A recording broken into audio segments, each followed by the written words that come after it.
The room held 92 folding chairs arranged in a perfect arc around a single candle, and I had been staring at them long enough to know which 3 were empty. I'm 31 years old, and the night I received my nursing pin, the chair I'd saved for my husband sat untouched through the entire ceremony. So did the one beside it. The one where my 8-year-old son was supposed to be clutching the handmade poster I'd watched him color 2 nights before. The one that said, "My mom is a real nurse," in purple marker with a lopsided heart. And so did the aisle seat at the end of the row, which I'd held for my mother in case she changed her mind about the 40-minute drive from Decatur. She didn't change her mind. None of them did. Because on the night I finally became a registered nurse after 3 years of studying through exhaustion, I didn't think a person could survive. My entire family was at my brother's housewarming party. Let me back up. 3 years ago, I was working night shifts as an LPN at Crestfield Community Hospital in suburban Georgia. I'd been there 6 years by that point, long enough that the overnight charge nurses knew my coffee order, and the patients in the long-term wing knew my voice. I loved the work, I was good at it, but I'd hit a wall that no amount of dedication could break through. Every time a charge nurse position opened up, the same conversation happened in the break room afterward. "She's great, but she doesn't have her RN." Every time I asked about the clinical lead role in the cardiac unit, same answer. "You need those 4 letters after your name. Everything else you have, the skills, the instincts, the 6 years of floor experience, none of it counted without the 2 initials I was missing." My hospital offered a bridge program for working LPNs. 3 years part-time, weeknights and alternating Saturdays, finishing with a full RN credential and clinical hours built in. I looked at the schedule for a long time before I signed up. My son Wilder had just turned 5. My husband Cade was a project manager at a civil engineering firm. Good job, stable, but not the kind of flexible where he could just absorb 3 extra evenings of solo parenting a week without noticing. I knew what I was asking of our household. I knew I was going to miss bedtimes and school programs and some weekends entirely. I did the math 100 times and decided it was still the right call. Cade said he supported me. Those were his exact words the night I told him I'd enrolled. He said it the way people say they support a sports team, with feeling in the moment, but without necessarily planning to show up to every game. For 3 years, I woke up at 5:30 in the morning to pack lunches and start laundry before my overnight shift ended.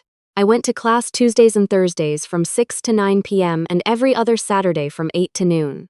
I wrote care plan papers at the kitchen table at 11 at night while Cade watched TV in the other room.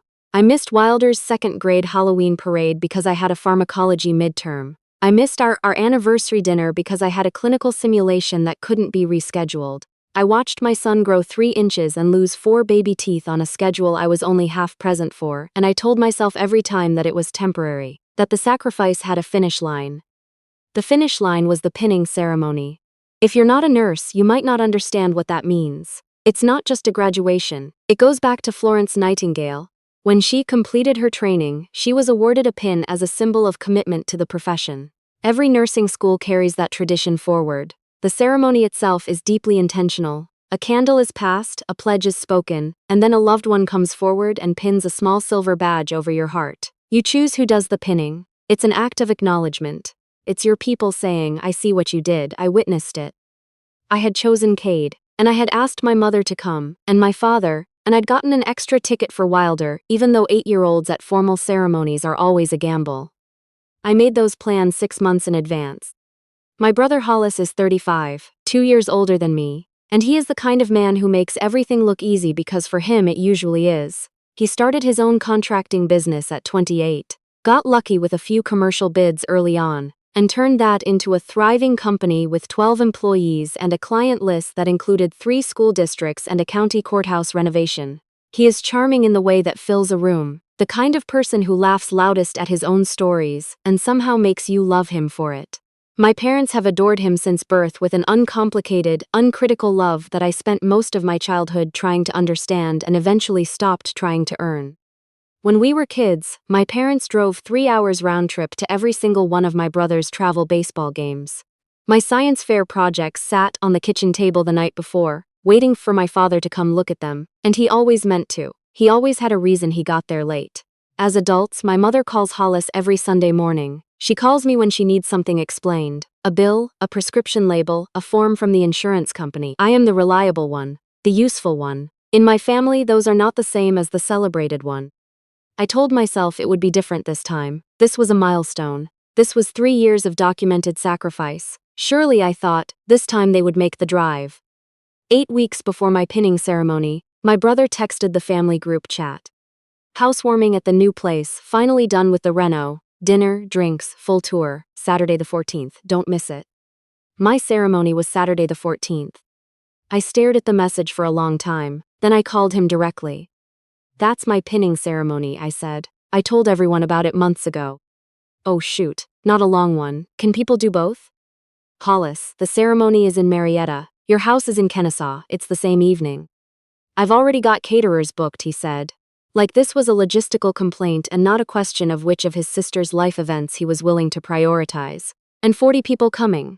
I can't just flip the date. My ceremony has been scheduled since last spring. I didn't know that. I told Mom and Dad in March. Another pause. Well, they didn't tell me. And then, before I could respond, hey, come by after the ceremony if you can, we'll do a toast for you. I ended the call and sat in my car in the hospital parking garage for 11 minutes before I could go inside. That night I called my mother. She already knew. My brother had texted her separately before I'd even hung up with him. She answered with the tone she uses when she's already decided something and doesn't want a conversation about it. It's such bad timing, she said. Mom, I reserved seats for you and Dad 6 months ago.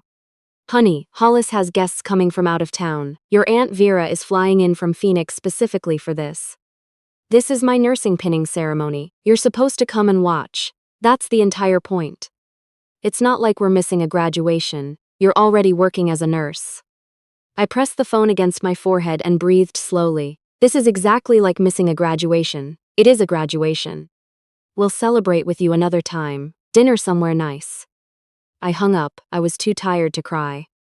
I told Cade everything that evening. He listened, rubbed my shoulder, said all the right things about how my parents had always put my brother first and how that wasn't going to ruin my night. I'll be there, he said. Front row. Wilder and I will make a sign. He kissed my temple. That's what matters. Us.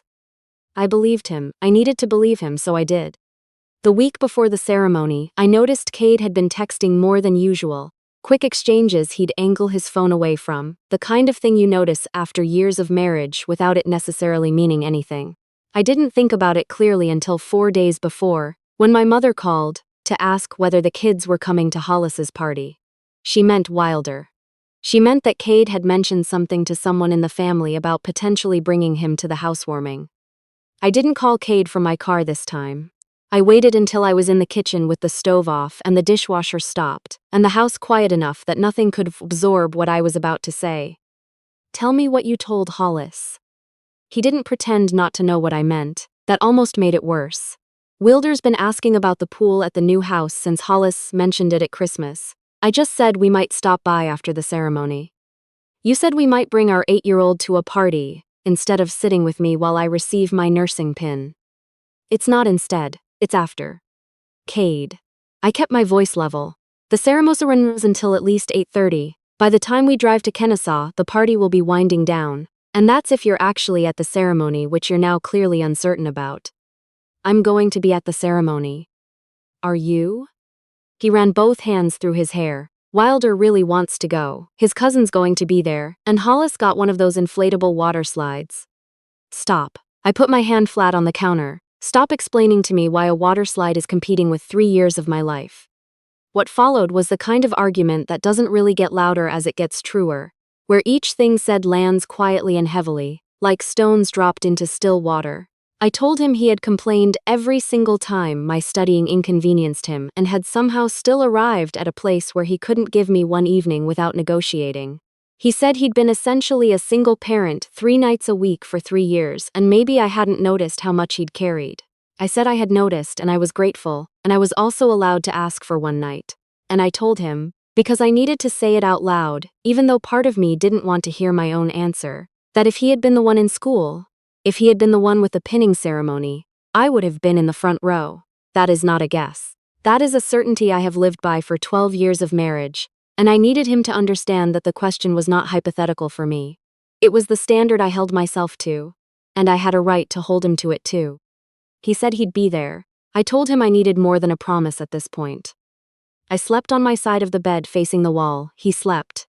I listened to him breathe and felt the distance between us like a physical thing. The morning of the ceremony, I woke up to sunlight and silence.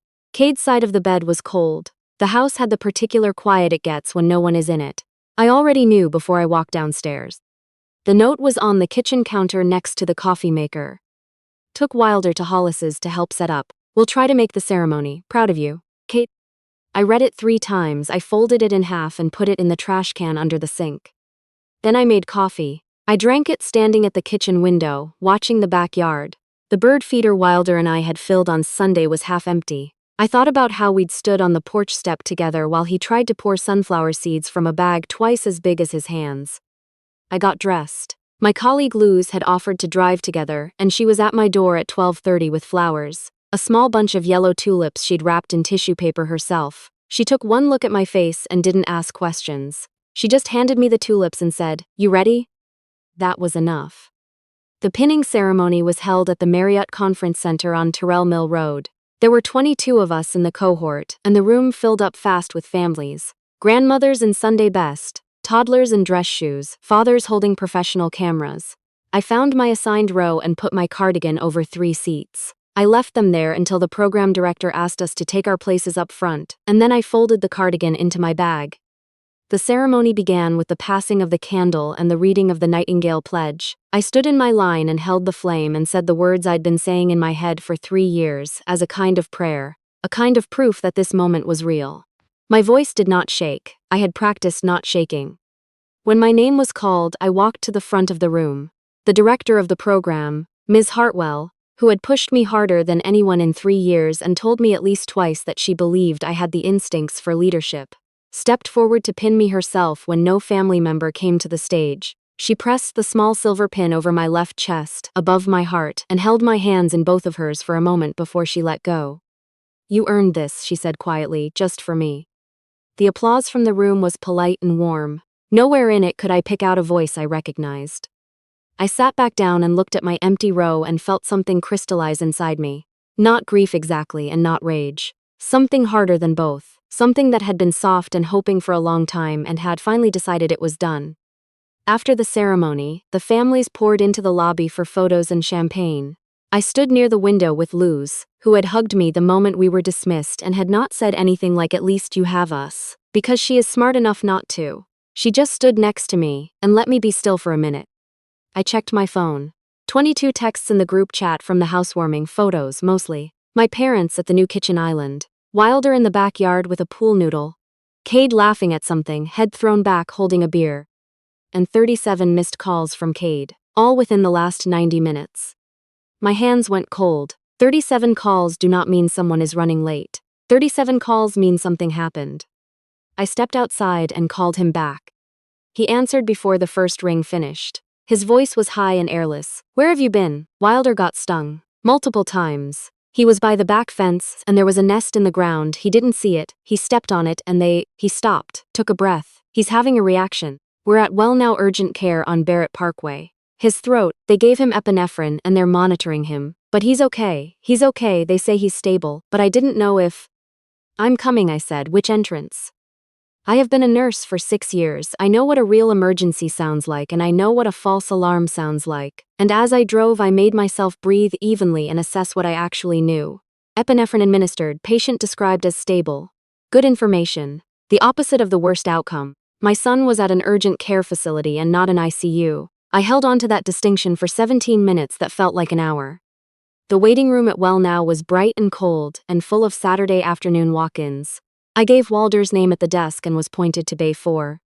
When I pulled back the curtain, he was sitting up on the exam table in his wet swim trunks, his right arm red and welted from 3 stings, an IV port in his left hand, and the expression of a child who has been very frightened and is now very tired. Around him stood Cade and my mother, and my father, and my brother, and a clinician reviewing the chart.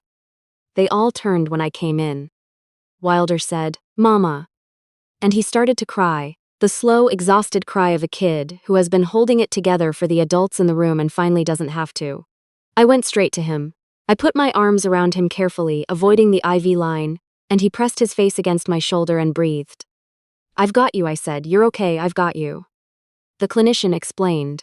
Mild to moderate allergic reaction. Epinephrine had done its job, no airway compromise. They'd observe for another hour and discharge with a prescription and a referral for allergy testing. Standard protocol, not uncommon with a first significant bee exposure. When I looked up, my mother was watching me with an expression I couldn't name. My father was looking at his shoes. Hollis stood by the window with his arms crossed, and for the first time I could remember, he looked genuinely uncomfortable in his own skin. Cade said quietly, "I'm sorry." I didn't answer him, not in front of Wilder. Instead, I asked the clinician her questions: timing, dosage, follow-up indicators, and I sat next to my son and held his unencumbered hand while the monitor tracked his heartbeat, and my brother eventually slipped out to the hallway and my parents followed, and it was just me and Cade and Wilder in a room with overhead lighting and the muffled sounds of the waiting area beyond. After a while, Wilder looked up at me and said, "I left your sign at home. I was gonna bring it, but Dad said we were coming back before the ceremony and then we didn't." "That's okay, baby." "I wanted to pin you," he said. His voice was very small. "You told me I could pin you." There it was. That was the thing that broke me open, not quietly, the way some pain works, but completely. I pressed my face against the top of his head for a long moment and breathed. "You can pin me at home," I said. "We'll do the whole thing, just us." He nodded against my shoulder. "Can I use the real pin?" "Yeah," I said. "You can use the real pin."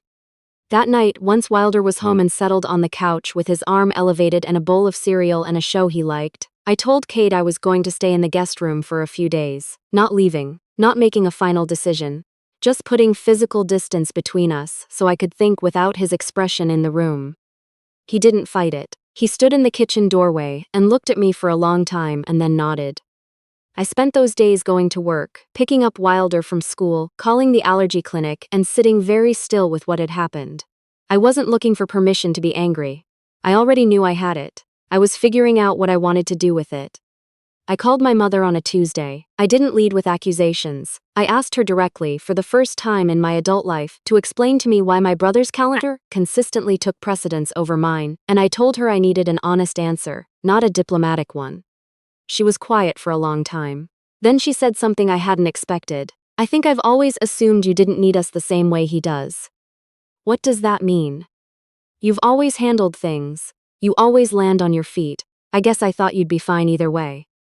"I am fine," I said. "I'm fine because I've had to be. That doesn't mean I didn't want you there." It wasn't a resolution, it was a beginning. My mother and I have a long way to go, I'm not fooling myself about that. But something shifted. She heard me maybe for the first time, as someone who needed things rather than someone who provided them.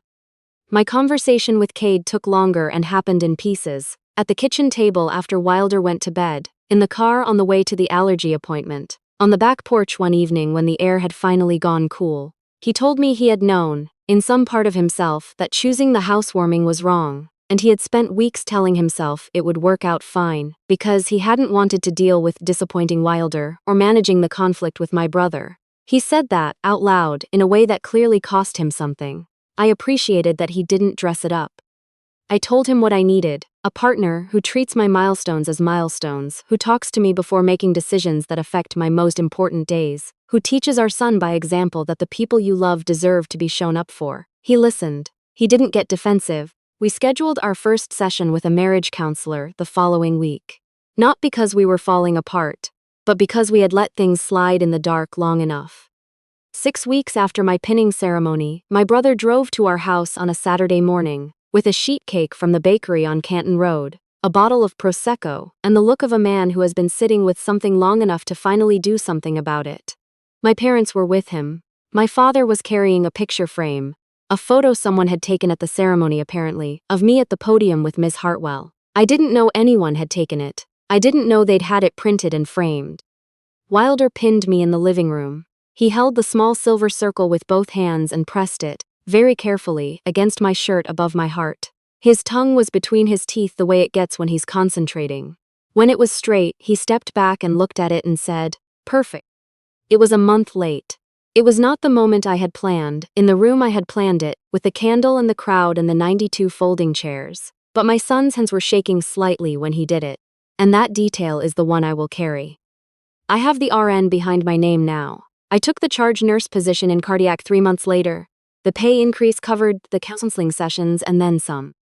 But here's what I know that I didn't know 3 years ago.